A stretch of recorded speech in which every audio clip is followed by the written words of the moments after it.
નમસ્કાર મિત્રો, વોટ ગુજરાતી સમાચાર ટીવી યુટ્યુબ ચેનલમાં આપનું હાર્દિક સ્વાગત છે. મિત્રો, દેશ અને દુનિયાભરના તમામ તાજા સમાચાર સૌથી પહેલા જોવા માટે અત્યારે જ સબસ્ક્રાઇબ કરી લેજો. મિત્રો, અત્યારે હાલના સૌથી મોટા સમાચાર સામે આવી રહ્યા છે. જી હા, આપણે જણાવી દઈએ કે અત્યારમાં ખૂબ જ મોટા સમાચાર સામે આવી રહ્યા છે. તો મિત્રો, વાત કરીએ તો ઉત્તર ગુજરાતમાં ધરાતુરજી, પાલનપુર, મહેસાણા, અમદાવાદ સહિતના શહેરોમાં ભૂકંપના આંચકા અનુભવાયા.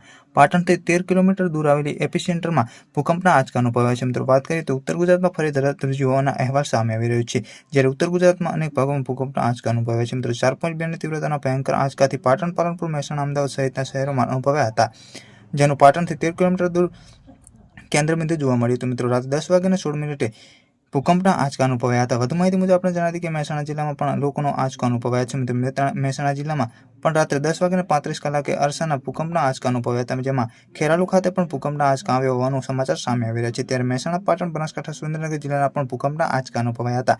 વધુ માહિતી મુજબ આપણે પણ જણાવી કે મોડી રાત્રે એકાએક ભૂકંપના આંચકા આવતા લોકો પોતાના ઘર બહાર દોડી આવ્યા હતા. મિત્રો, તેમજ આસપાસના ગામોમાં રહેતા પોતાના સ્વજનો પણ ભૂકંપના આંચકા અંગે પણ પૂછપરછ કરતા જોવા મળ્યા હતા. પાટણ જિલ્લાના કેટલાક ચાણસ્મા તાલુકાના રણાસણા ગામે પણ ભૂકંપના આંચકા અનુભવાયા હતા. મિત્રો, વાત કરીએ તો બનાસકાંઠા જિલ્લામાં પણ ઠંડીની શરૂઆતમાં ભૂકંપના આંચકા અનુભવાયા છે. મિત્રો, પલ પલની માહિતી વિડીયો મળતી રહેશે. વિડીયો ગમે તો વિડીયોને લાઈક, ચેનલ સબસ્ક્રાઇબ કરવાનું ભૂલતા નહીં. ધન્યવાદ.